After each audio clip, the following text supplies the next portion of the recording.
Democratic Party plunged deeper into crisis as its Ibadan National Convention expelled FCT Minister Nyesom Wike, former Ekiti Governor Ayodele Fayose, National Secretary Samuel Anyanwu, and 8 other senior figures for alleged anti-party activities. The motion, moved by Olabode Judge and adopted by delegates, targeted officials accused of backing opposition candidates, challenging the convention in court, or violating party rules. Wike immediately dismissed the expulsion as a drunken charade, insisting that those behind it were intoxicated and lacked authority. The expulsion unfolded against the backdrop of a fiercely contested convention riddled with conflicting court orders. While some courts halted the exercise over the absence of valid congresses, others directed the PDP to proceed, leaving the party operating under multiple contradictory judgments. Despite the legal chaos, the Demagum-led leadership pushed ahead with the 2-day convention, further fracturing an already polarized party. Amid the turbulence, Kabiru Tanimu Turaki emerged as factional national chairman with an overwhelming 1,516 votes, defeating Senator Yakubu Lado. In his acceptance speech, Turaki promised transparency, justice, and a full-scale reconciliation effort to reunite the party. He pledged to return the PDP to its members, condemn impunity, and appeal to aggrieved factions to return as the party seeks to salvage its dwindling national relevance. Turaki also issued a pointed warning to the judiciary, urging judges to stop intervening in partisan political disputes and to respect established precedents. While celebrating the PDP's historical continuity, he acknowledged that the party stands at a crossroad, bleeding from internal battles, divided by court orders, and weakened by high-profile expulsions that many fear could redefine its future ahead of 2027. Hi, Chief Jackson Lekojo. You have been wanting to really delve into this particular national convention. Now we are here. What is your take on the expulsion of the FCT Minister Nyesom Wike, ex-Governor Fayose? We also have the expulsion of the PDP's legal advisor, and also the organizing secretary and some other high-profile members. And not forgetting the National Secretary Samuel Anyanwu and some other high-profile members, about 9 of them. What is your take on this? Honestly, I support the expulsion. Okay. And I praise them, but they're acting very late. And again, after the expulsion, you saw the governor of Plateau State and governor of Adamawa State. I think they staged a walkout, or they dissociated themselves from that expulsion. Governor Fintry disassociated himself. Exactly. And why did they do it like that? Because it shows clearly that it was not the decision of every one of them before they come to the convention ground. And expulsion, or can I call it high caliber expulsion like this? It's not where somebody just go to the podium and just move a motion. And there must have been an agreement on ground, which I believe, if the agreement was on ground that these people, because they formed several, what they call it, dispute resolution committee or whatever, we've not had anything from them. And people like us were thinking that even if these people are going to be punished one way or the other, it would have come from that disciplinary committee or something committee they formed. But when Chief Body Judge, a respected Yoruba leader, just manned the rostrum and moved the motion seconded by the present governor of Bauchi State, I saw it as a very wrong thing, because I didn't believe that the executive, the National Working Committee, and the chairman, member of the Board of Trustees, I do not believe that they have agreed to do that. So if they have not agreed to do that, why will Body Judge just move that motion and seconded by the governor of Bala Mohammed? You understand? So that is where I believe the approach was very wrong. But to be candid, I respect former Governor Nyesom Wike for his political dexterity, political sagacity, but the way he has been playing this game, I believe with his political maturity, this is a man that the Yoruba says, if you see my face, you don't know my mind. To me, since you are still member of PDP and you are serving under this administration, you are not serving the APC, you are serving your fatherland. Chiefly Bola Ige, who was the Yoruba leader then and the leader of AD, Alliance for Democracy, he served under Obasanjo, whereas they contested together. Obasanjo defeated him on the field, and at the end of the day, he served under Obasanjo. And as at that time, he still maintained his membership of AD. But now, former Governor Nyesom Wike is always out to tell the whole world that 2027, he is going to support and mobilize for the incumbent president. And having done that, there is no party that will be so comfortable knowing fully well your political weight, and you are going to use that political weight against them to support the opposition. No party will take it. Honestly, no party will take it. They acted very late. If I'm a member of PDP and I have the power, people immediately after 2023 election, somebody like former Governor Nyesom Wike would have been expelled from the party.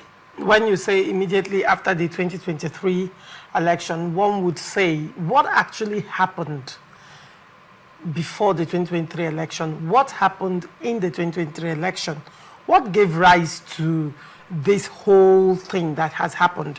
And if you're to go by it, then practically everybody will be suspended in the PDP.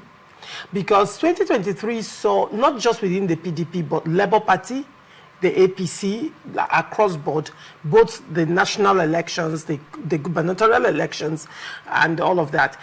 It saw a change, a transition in Nigeria's political ecosystem and modus operandi, where it was no longer about the party, but more about the individual who was contesting. Recall that in the PDP, one would say, yes, PDP has always had manageable crisis, but you know, PDP balkanized in 2023, and they've not reconciled since then. And while fingers are pointing at Nyesom Wike, a lot of fingers appear not to look at Damagun, who could not take a decisive position, and also Atiku Abubakar. PDP, as against the understanding, gentlemen understanding that they had, not just within PDP, but across political parties, that it was a turn of the South. The APC fielded a Southern candidate, Labour Party fielded Southern candidate, and PDP fielded a Northern candidate who insisted that presidential position was his birthright. And we saw it play out. And we saw how everything played out, to a point that even within the PDP, a lot of members of the PDP, some were members of the PDP but supported the Labour Party candidate. Some were members of the PDP but supported the APC candidate. Some APC candidates voted for Peter Obi of Labour Party as well. So this was across board. The subject matter now is former Governor Nyesom Wike and PDP. Not just Nyesom Wike, we have Ayodele Fayose. No, I'm coming. Okay, you're putting your periscope on Nyesom Wike. Yes. If you look at what happened, I think I followed the history of PDP. Even when Obasanjo contested, Dr. Alex Ekweme contested late. What's the name? Abubakar Rimi of Kano State contested. Despite the zoning arrangement, they still contested, and Obasanjo emerged the first time. The second time, Obasanjo say he match. Even when they say this thing is zoned to the south. You understand? But at the end of the day, Abubakar Rimi did not openly rejected the candidate of his party to support the candidate of another party. What happened, if you are going back to recent history, they were asking that they should they keep this thing open, or they now form a zoning committee, which former Governor Nyesom Wike was even the one that put the then governor of Benue State as the chairman of that zoning committee, and they zoned this to the north, and they said they should leave it open. That was the agreement. They should leave it open, and at the convention ground, I saw when former Governor Nyesom Wike raised and said, whosoever that emerge today, whosoever that emerge today, he will support. He would support. Then what happened? Just because he failed that primary, and because he failed the primary, he now have to put ethnic coloration, zonal coloration into it. It's not done any democracy. But it's only here. There is a personal sentiment and other things. It's not done in any democracy. Why didn't you immediately the zoning committee said they throw it open? You're supposed to have cried out. Say no. And on the convention ground, you are saying whosoever that emerged today, eventually you just because Tambuwa betray you, he supported Atiku. Why didn't Udo Emmanuel step down for Wike, or Wike step down for Udo Emmanuel? If somebody from the north, it happens during the APP days when they did their convention, and they said the northern people go this way, the southern people go this way. At the end of the day, under 5 minutes, the northern people came out to say we are all clean behind Buhari. Nobody was disappointed. Nobody was betrayed. And at the end of the day, the southern people were still arguing before late Ruba Okadigbo said, for national interest, you have to lower your flag and hoist the flag of the country. Say, because of this, I have stepped down. And that was the reason why Buhari appointed him that time as the vice president candidate. There is no way you go to this. Honestly, whatever is the debacle, whatever is the problem of PDP today, was established by former Governor Nyesom Wike. There is a Yoruba proverb. They say, the rat saying, instead of me not to eat the beans, I will spit the beans. This is the same thing. Just because he lost the presidential ticket, that is the reason why he's leading PDP to the grave now. I made bold to say this. And this is the simple truth. I don't frown at him serving. I don't believe in serving Tinubu. I don't believe in serving APC. He's serving his fatherland, which he has right. I want to applaud him. I know at a particular time that almost every figures in PDP deserted the party. Former Governor Nyesom Wike stood his ground. He fought for the party at a particular time during Buhari era. At a particular time, former Governor Nyesom Wike was the only opposition we have, was the only voice of PDP. He tried. He built this party alone that time. But it does not matter. If you build the party alone, it does not matter. You don't kill it at the end of the day. If you have failed, you might be the house because they did not give you room upstairs. Must the house be demolished? Now let us look at the legality of the National Convention. First of all, this is a convention that on its own is riddled with conflicting court orders. Do not hold a convention. The same, some court orders barred the INEC from participating and observing the convention. Some others said, oh, the convention has to go ahead. Now, in the first instance, Senator Samuel Anyanwu had said he did not issue notice of the convention, that he did not author the letter to INEC, neither did he sign it. and he alleged that his signature was forged. Now, if the national secretary of a party is saying that I did not issue notice of this convention, I did not author that letter, my signature was forged, why did the party go ahead with the convention? That question will be answered by INEC.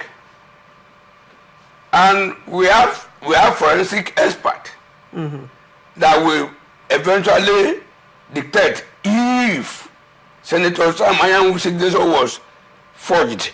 That one is no matter. You can't lie around that one. The forensic experts are there to dictate that one at the end of the day. But then, to me, Senator Samuel Anyanwu is one of those people that carry bullet and dagger to kill PDP. So whatever Senator Anyanwu is doing to stop the convention, no. Now, the question is, it's not about the sentiments behind the person. What I am looking at is, when this matter goes, it's already in court, by the way. It's already in court, and Senator Samuel Anyanwu had petitioned the police and the DSS he asked that the DSS and the police should investigate staff of INEC and also PDP. Yes. Now, the question I am asking is, under PDP constitution, it is the national secretary that issues notices of meetings. And the national secretary is saying, I did not sign this meeting. I did not sign notice of this meeting.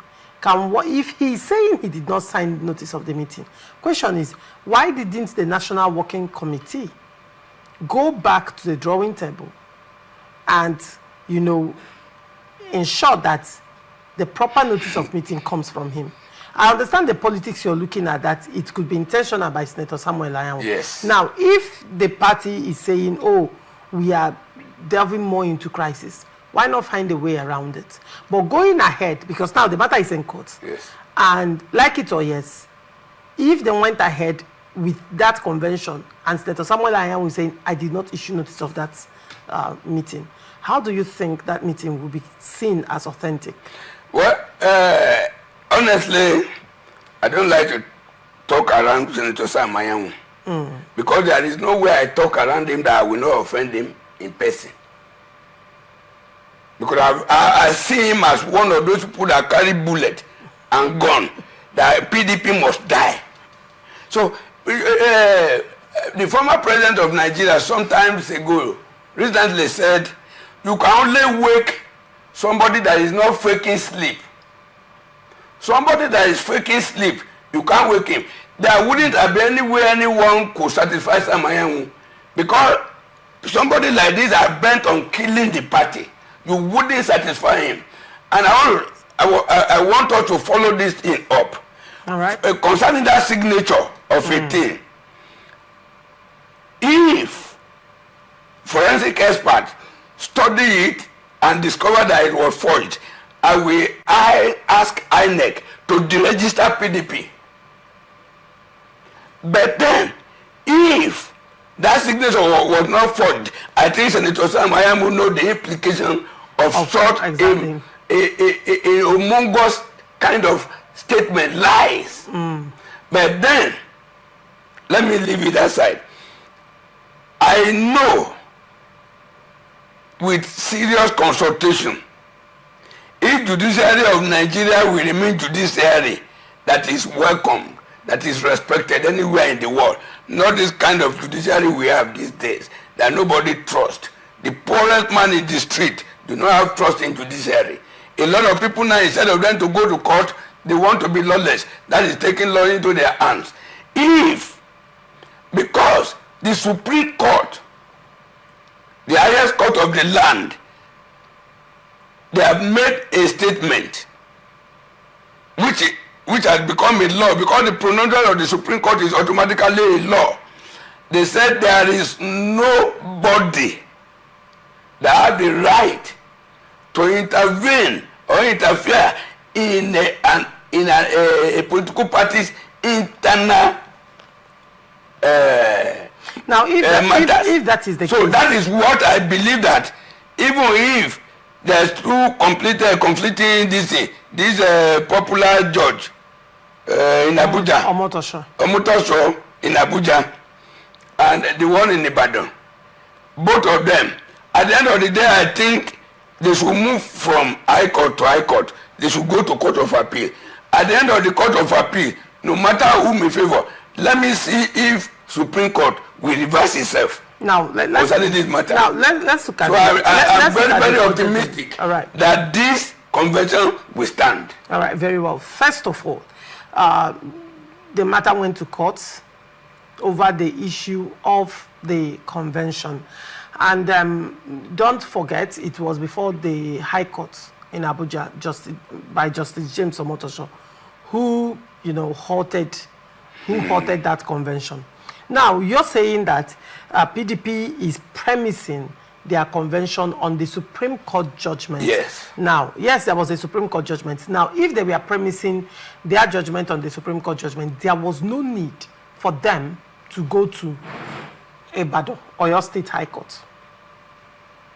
The Supreme Court judgment is there. Yes. Now, if they are premising their convention or the authority of their convention on the Supreme Court judgment, they could have just easily, quoted the Supreme Court judgment. There was no need. There was no need going to your state High Court to get a counter order, you understand, in order to go ahead. Now, that is on one hand. Yes. On the other hand, it is a rape, if I may use that word, of judicial proceedings for two court of coordinate jurisdiction to entertain and rule on the same matter. One would say that the Federal High Court has given a ruling on that, right? Now, it only behoves the party to appeal that ruling, go to appeal court to have that ruling vacated, not to go to a state High Court in Ibadan in order to get a counter ruling. Not forgetting again that Sule Lamido had taken PDP to court. Yes. And Justice Peter Lefo had asked the PDP and INEC as well to present reasons why he shouldn't give an injunction barring the convention. Yes. And after all that was done, Justice Peter Lefo also ruled that the National Convention should hold on until the substantive matter is heard, seeing that if the convention goes ahead, in his words, it will cause harm or injury or damage, whatever language they use, on Sule Lamido.